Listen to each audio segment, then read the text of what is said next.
जय हिंद दोस्तों, स्वागत है आप सभी का आपके अपने YouTube चैनल जैकपुर पे। तो आज के इस वीडियो में हम लोग क्लास 9 का हिंदी का मॉडल क्वेश्चन पेपर देखने वाले हैं, जो कि आपके एग्जाम में यहाँ से भर भर के क्वेश्चन पूछे जाएंगे। तो वीडियो को जरा सा भी आपको छोड़ना नहीं है, पूरा वीडियो वॉच करना है।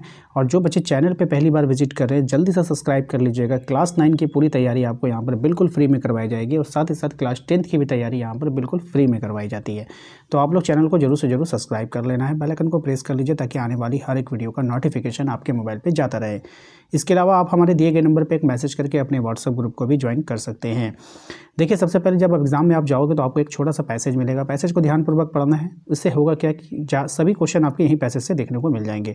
देखिए, जैसे सबसे पहला सवाल है आपका कि महात्मा गांधी का जन्म कब और कहाँ पे हुआ था। तो ये सवाल है मान लो, और आपको इसका आंसर आपको नहीं पता है, लेकिन जब आप इसको पढ़ोगे ना तो इसका आंसर आपको नहीं। देखिए, महात्मा गांधी का जन्म 2 अक्टूबर 1869 को गुजरात के पोरबंदर में हुआ था। मिल गया। अब ऑप्शन में देखेंगे यहाँ पर 2 अक्टूबर 1869 पोरबंदर कहाँ पर है, ऑप्शन नंबर बी में है। हो गया आंसर। ठीक है, इसी तरीके से आपका सारा आंसर आपको पैसेज में ही देखने को मिल जाएगा। समझ में आ गया। चलिए, गांधी जी का प्रमुख सिद्धांत क्या था। तो गांधी जी का प्रमुख सिद्धांत था अहिंसा। ठीक है, वो अहिंसात्मक यानी कि सत्याग्रह सिद्धांत पे चलते थे। महात्मा गांधी के जीवन का प्रमुख गुण क्या था। तो देखिए, महात्मा गांधी का जो प्रमुख गुण था वो सादगी और आत्मनिर्भरता था। ऑप्शन नंबर बी हो जाएगा। नेक्स्ट है, महात्मा गांधी को सत्य और अहिंसा का पुजारी क्यों कहा जाता है। तो महात्मा गांधी को सत्य और अहिंसा का पुजारी क्योंकि उन्होंने हिंसा का विरोध और सत्य का प्रचार किया। Option number B correct answer हो जाएगा। बात समझ में आई। नेक्स्ट आते हैं क्वेश्चन नंबर आने से पहले यहाँ पर देखिए क्या बोल रहा है कि पद्यांश को ध्यानपूर्वक पढ़कर प्रश्नों का उत्तर देना है। अब ये जो दिया गया है पद्यांश, इसको पढ़ना है। यहाँ झरनों का संगीत है, वन का हरियाली रंग, यहाँ धरा का हर कोना भरता है मन में उमंग। ठीक है, इसको पूरा पढ़ लो आप लोग। हम डायरेक्ट क्वेश्चन आंसर पे आते हैं। कह रहे हैं कि झारखंड की संस्कृति का प्रमुख आधार क्या है। तो झारखंड की संस्कृति का जो प्रमुख आधार है, आदिवासियों की जो धरोहर है वो है। ठीक है, झारखंड की भूमि की जो गंध है वो किससे जुड़ी हुई है। तो झारखंड की भूमि की गंध जो है वो मेहनत से जुड़ी हुई है। ठीक है, नेक्स्ट है, झारखंड की प्रकृति में किसकी कहानी छिपी हुई है। तो झारखंड की प्रकृति में जो कहानी छिपी है वो पर्वत, जंगल और नदियों की कहानी क्या है, छिपी हुई है। नेक्स्ट है, गद्यांश में झारखंड के कौन कौन से त्योहारों का वर्णन किया गया है। तो झारखंड के जो त्यौहार हैं वो सरहुल है, कर्मा है और सोहराय का वर्णन किया गया है। आइए फिर कह रहा है, व्याकरण से क्वेश्चन है आपका। निम्नलिखित में से कौन सा पुल्लिंग शब्द का जो है पुल्लिंग है, आपको बताना है। कौन सा शब्द पुल्लिंग शब्द में लिखा गया है वो आपको पहचाननी है। तो यहाँ पे जो राजा है वो पुल्लिंग शब्द में लिखा गया है। ठीक है, स्त्रीलिंग होता है और पुल्लिंग होता है। पुल्लिंग का मतलब क्या, लड़का। सूर्यास्त में अस्त के पहले जोड़ा गया सूर्य क्या है। अब सूर्यास्त में जो सूर्य जुटा हुआ वो क्या है बताना है। ठीक है, तो इसका राइट आंसर क्या हो जाएगा, मूल शब्द। सूर्य क्या है आपका मूल शब्द है। ठीक है, चलिए, निम्नलिखित में से कौन सा शब्द उपसर्ग से बना हुआ है। तो कौन सा शब्द है यहाँ पे उपसर्ग से बना है। तो पुनर्जन्म जो है उपसर्ग से बना हुआ है। उन्नति का विलोम क्या होगा आपको बताना है। तो उन्नति का विलोम होता है अवनति। ठीक है, पृथ्वी का पर्यायवाची शब्द क्या होगा। तो पृथ्वी का पर्यायवाची शब्द हो जाएगा आपका धरती। Option number A. नेक्स्ट आइए, कह रहे हैं आपसे कि निम्न में से अशुद्ध वाक्य कौन सा है आपको पहचाननी है। तो यहाँ पर जो अशुद्ध वाक्य है वो हो जाए, वे सुबह जल्दी उठता है, ये अशुद्ध है। बाकी सारे शब्द जो है वो शुद्ध है। ठीक है, सारे वाक्य शुद्ध है। निम्नलिखित में से किस शब्द की वर्तनी जो है वो शुद्ध है, यानी कि स्पेलिंग सही है, आपको बतानी है।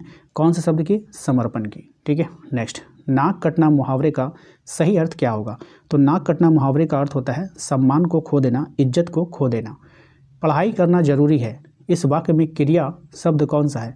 पढ़ाई करना जरूरी है, इसमें है आपका करना, क्रिया मतलब करना। वो धीरे धीरे चलता है, इस वाक्य में क्रिया विशेषण शब्द आपको पहचाननी है। तो धीरे धीरे चलता है, तो ये हो जाएगा आपका धीरे धीरे जो है ये वाक्य में क्रिया विशेषण है। वह स्कूल जाता है और किताबें पढ़ता है, वाक्य का प्रकार आपको बताना है। तो ये हो जाएगा ऑप्शन नंबर बी, मिश्र वाक्य होगा। नेक्स्ट है, दांत खट्टे करने का अर्थ क्या होता है। तो दांत खट्टे करने का अर्थ हो जाता है आपका पराजित करना। Option number C. फिर यहाँ पर आपको एक पैसेज मिलेगा, पैसेज को ध्यानपूर्वक पढ़िए और पूछे गए प्रश्नों का उत्तर देना है। क्वेश्चन नंबर 21 में पूछा गया है कि प्रस्तुत गद्यांश किस पाठ से लिया गया है। अब ये जो गद्यांश ऊपर आप देख रहे थे वो कौन से पाठ है। तो उपभोक्तावाद की संस्कृति से लिया गया है। धीरे धीरे सब कुछ बदल रहा है, इस वाक्य में धीरे धीरे क्या है आपको बतानी है। तो ये जो धीरे धीरे है क्रिया विशेषण है। ठीक है, नेक्स्ट है, गद्यांश के अनुसार वर्तमान जीवन शैली किस पर आधारित है। तो वर्तमान जीवन शैली जो है वो आधारित किस पर है आपको बतानी है। तो उपभोक्तावाद पर आधारित है। गद्यांश में उत्पादन बढ़ने पर जोर क्यों दिया जा रहा है। तो ये जोर इसलिए दिया जा रहा है लोगों के उपभोग और सुख के लिए। ठीक है, 25 नंबर है, गधे का छोटा भाई किसको कहा गया है। तो गधे का जो छोटा भाई है वो बैल को कहा गया है। लहासा की ओर पाठ हिंदी गद्य की कौन सी विद्या है। तो ये जो गद्य है वो यात्रा वित्रांत की विद्या है। ऑप्शन नंबर सी हो जाएगा। नेक्स्ट है महादेवी वर्मा का जन्म जो है किस शहर में हुआ था, तो महादेवी वर्मा का जन्म हुआ था आपका फर्रुखाबाद में, ठीक है। नेक्स्ट है हरिशंकर परसाई जी ने कौन सी पत्रिका निकाली है, तो हरिशंकर परसाई जी ने पत्रिका जो निकाली है वो वसुधा। नेक्स्ट है कि बच्चे काम पर जा रहे हैं कविता का कवि का नाम आपको बताना है। इसकी कविता कवि का नाम है राजेश जोशी। कौन है, राजेश जोशी है। मृत्यु का तरल दूत किसको कहा गया है, तो मृत्यु का जो तरल दूत कहा गया है वो बाढ़ के पानी को कहा गया है, ठीक है। नेक्स्ट है रीढ़ की हड्डी एकांकी में प्रमुख पात्र कौन है, तो इसकी कहानी का जो प्रमुख पात्र है वो आपको बताना है, तो उमा। प्रमुख पात्र क्या हो जाएगा, उमा हो जाएगा। मेरे संग की औरतें पाठ का लेखक कौन है, तो मेरे संग की जो औरतें पाठ का लेखक है वो मृदुला गर्ग है। इसके बाद आपको क्या करना है, इसको पढ़ना है, इस पद्यांश को ध्यानपूर्वक पढ़ना है और पूछे गए प्रश्न का जो उत्तर आपको सही सही देना है। प्रस्तुत काव्यांश के कवि कौन है आपको बताना है, 33 नंबर क्वेश्चन है, तो ये हो जाएगा सुमित्रानंद पंत। ये जो कवि है ना, ये जो कविता आपको यहाँ पर लिखी है, रंग के फूलों में रिलमिल हंस रही सखियाँ मटर खड़ी, ये जो है इसके लेखक आपसे यहाँ पे पूछा गया था, तो ये हो जाएगा आपका सुमित्रानंद पंत।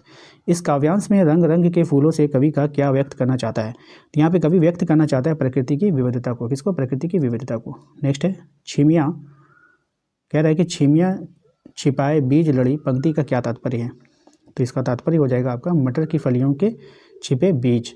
प्रस्तुत काव्यांश किस कविता से लिया गया है, तो ये जो काव्यांश लिया गया है ये ग्राम श्री से लिया गया है। नेक्स्ट आइए अगले सवाल पे, कह रहा है कि कबीरदास के अनुसार ईश्वर कहाँ रहता है, तो कबीरदास के अनुसार जो ईश्वर है प्रत्येक प्राणी के हृदय में रहता है। वाक का शाब्दिक अर्थ क्या होता है, तो वाक का शाब्दिक अर्थ होता है आपका वाणी, ठीक है। रसखान की काव्य भाषा क्या है, तो रसखान की जो काव्य भाषा है वो ब्रज भाषा है। मेघ आए कविता में मेघ का आगमन किस रूप में हुआ है, तो यहाँ पर जो मेघ का आगमन हुआ है वो मेहमान के रूप में हुआ है। Option number D correct answer हो जाएगा। तो दोस्तों आशा करते हैं कि आप लोगों को आज का ये वीडियो पसंद आया होगा। बहुत ही कम समय में लगभग 7 से 8 मिनट में हमने आपको पूरा का पूरा 40 क्वेश्चन आप लोगों को करवा दिया है।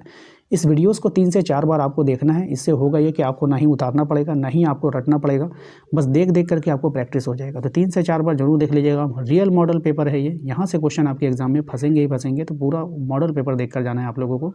फिर से कह रहे हैं चैनल पे पहली बार आए सब्सक्राइब करना है। इसके अलावा आप अपने व्हाट्सएप ग्रुप को ज्वाइन कीजिएगा। कैसे कीजिएगा, एक मैसेज कीजिएगा, आपको लिंक मिलेगा, उसको ज्वाइन कर लेना है, ठीक है। चलिए मिलते हैं नेक्स्ट अगले वीडियो में। थैंक यू आप सभी का।